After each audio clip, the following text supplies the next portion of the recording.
Trying to make more sense of your family business? Let's talk about it. Welcome to another episode of Making Sense of Family Business. I'm John Kemfield, the Family Business Solutionist, broadcasting from Melbourne in Australia. Today I'm going to be talking about some family topics, specifically morals, ethics, culture, discipline, and respect for elders. So there's quite a lot in there. Why are we doing this?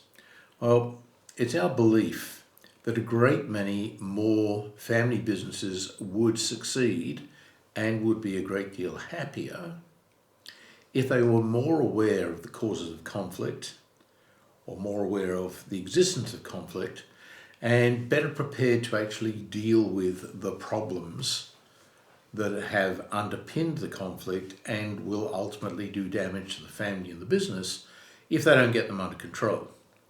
Now, because that aligns with getting the family and the business in great shape, it simply makes a lot of sense to get better at doing this stuff.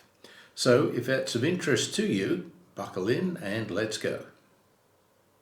One of the things that is very observable in most family businesses is that they didn't get their rule book for operations out of the Harvard Business School.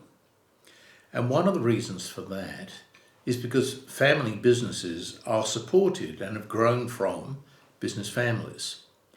And business families have a lot of operating style developed through years of shared experience, living together and functioning as a social group as well as a commercial group. And that means that they tend to be very different animals.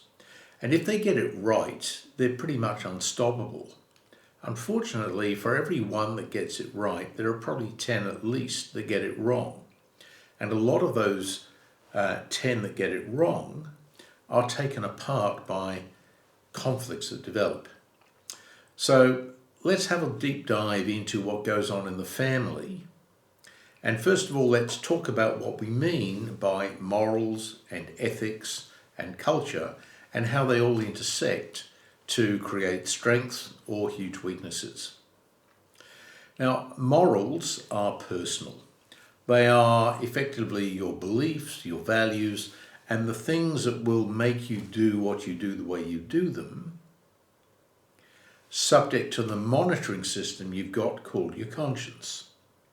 So morals tend to be the personal makeup, very reflected in personality and so on, although morals are more easily changed by life experience than personality, which tends to get pretty much baked in the first 5 to 7 years of life, apart from being pretty firmly influenced by genetics as well. So what's the difference in morals and ethics? Because they're often confused. Ethics is more of a code. It's a collective behavioral guide. It's the standards of morals which a group embraces and that it uses to guide its thinking, its feeling, its actions, in addition to or in place of any formally written down rules of procedure. So both morals and ethics are used to guide the way people operate, guide the way they think about good and bad, fair and unfair, things of that sort. And because morals are personal, they can change as individuals experience life and have reason to make changes. Ethics, being shared amongst a much bigger group, have a lot more mass and are far less susceptible to change because the whole group would need to change to make a significant difference to a set of ethical standards, whereas a single individual can change their views of the world, their morals, by a single life experience if it's significant enough. So to use an example, if we were to talk about moral reasoning, which is self-centered, we'd be talking about, this is what Dad promised.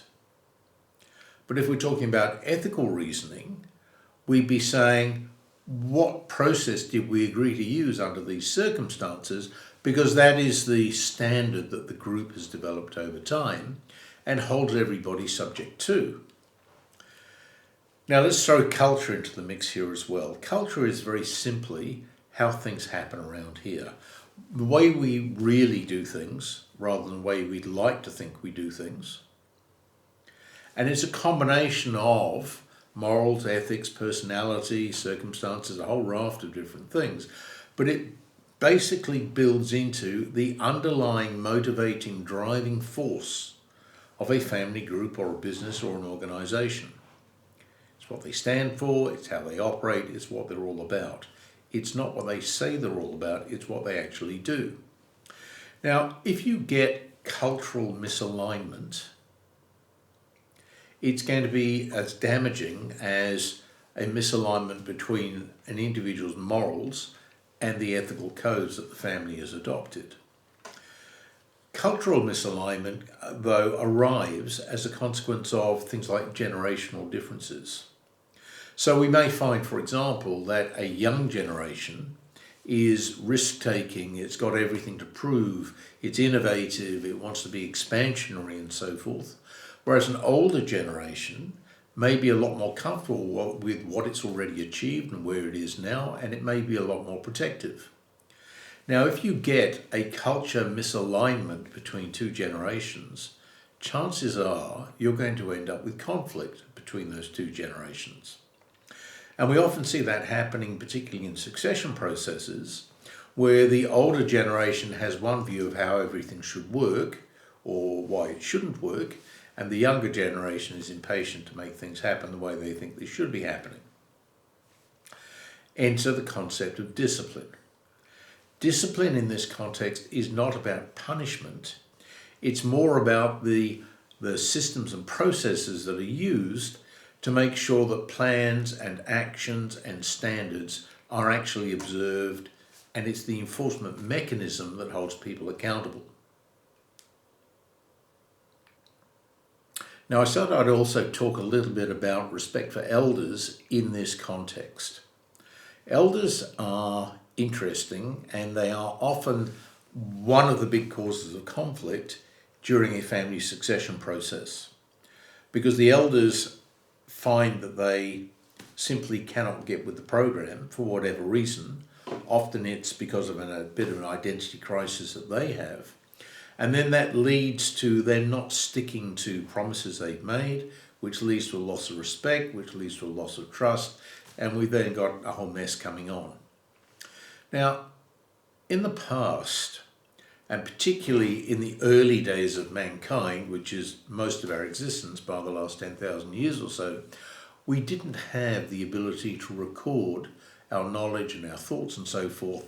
So everything was really handled, all knowledge was handed down by verbal custom and tradition. Now the elders, because they were no longer at the point where they had to fight for the survival of the tribe or go hunting, because they had become elderly, to remain useful within the tribe, they became the major recipients of the tribe's accumulated knowledge, its understanding of things like medicine, of seasons, of worship, of the history of the tribe, all of those things. And they had an important place in that oral tradition society as the storytellers, as the medicos, as the leaders, because they'd seen it all before, rather than the hot-headed youth. And that gave them something special to offer, which basically came with respect.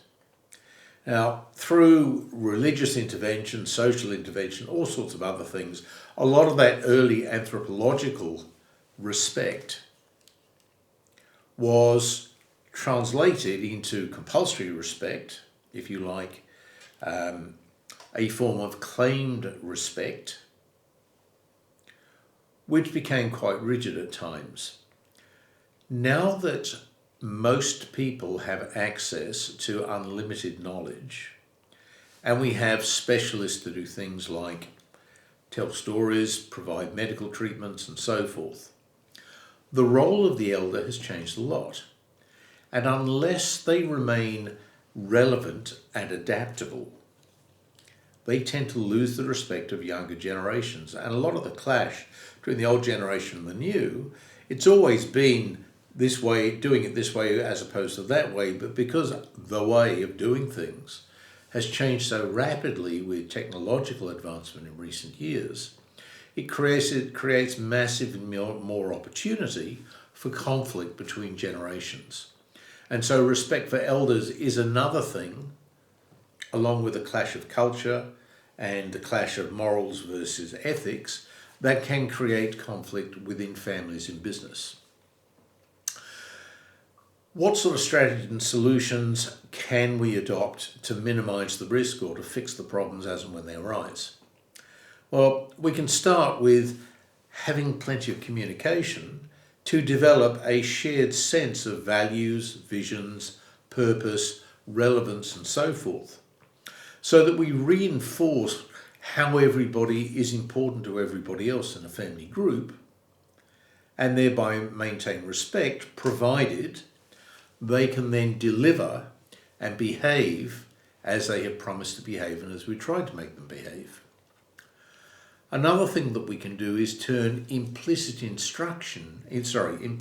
encouragement into explicit rules and guidelines. So when we have a family group, a lot of stuff gets taken for granted. We assume that we've taught children to do certain things in certain ways and that they will act in certain ways because that's how we've taught them to behave. However, if we don't codify, if we don't set rules, if we don't maintain consistent guidelines, kids don't feel bound, they don't feel properly guided, if you like. You don't have consequences because there's no fixed rules in there. And unless you have an extraordinarily harmonious family, you will end up with conflict as a result of misunderstandings, let alone misalignments. If that's going to happen, we want to have good systems for communication, for problem solving, for dispute resolution, for decision making and so forth. And that will only come from having stronger governance systems in the family and in the business. Governance is the system of management. And if you have a family business with a business family sitting behind it, both of them need to be more professional in the way they're set up than they could be if they were not owned and influenced by family. Because you have the intersection of personal interests, family interests, business interests, and they're all very different, you need to have a process for making smart decisions and then living by and enforcing those decisions, or you just have anarchy. Finally, you want to address any signs of conflict as soon as they become evident and try and defuse the conflict when they're small to prevent them becoming large. I hope you found this useful, and if you have, please give us a like. Let anybody you know who may benefit from this sort of stuff know that we're around, and direct them towards our podcasts, on our videos, and I hope we'll see you again in a week's time for the next episode. From John Kenfield, the Family Business Solutionist, thanks for watching.